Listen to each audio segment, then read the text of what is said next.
Magandang hapon mga idol, katropa. Buti na lang, nanghingi ako kay nanay, yung nagtatanim dito mga idol, sa luyot. At ito napakasarap. Maraming salamat. Tatabay ng saluyot mga idol, oh. Oh, ayun oh. Eh, dito pa oh. Sult na to mga idol. Si nanay kasi hindi kumakain ng saluyot. Siya nagtatanim. Eh ngayon, hindi niya na binubunot to.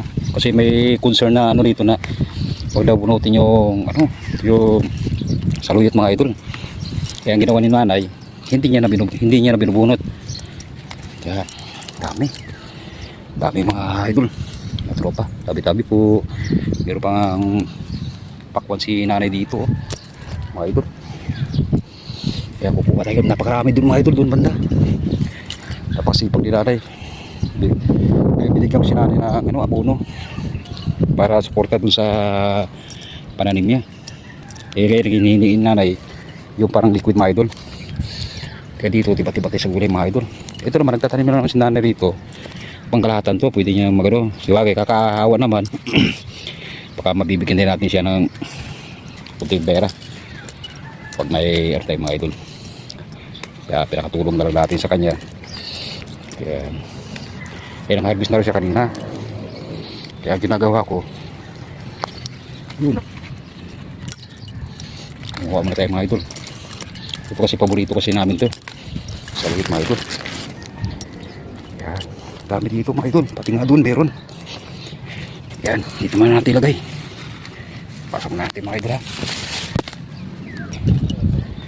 Back to vlog tayo mga idol. Dami ni nanay naman, tataba ng mga saluyot dito mga idol, oh. Ayun, napakataba ng mga saluyot mga tropa.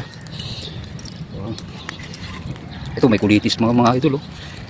Kukuhain din natin dyan sunod araw.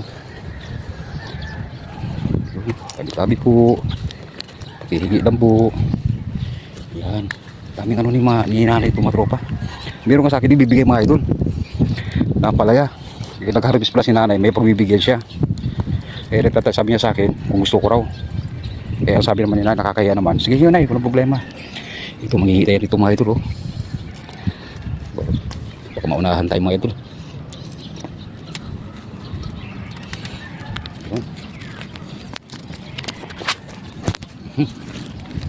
Ayos ito mga idol, katropa.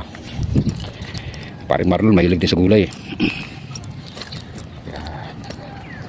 Dito tayo mga tropa.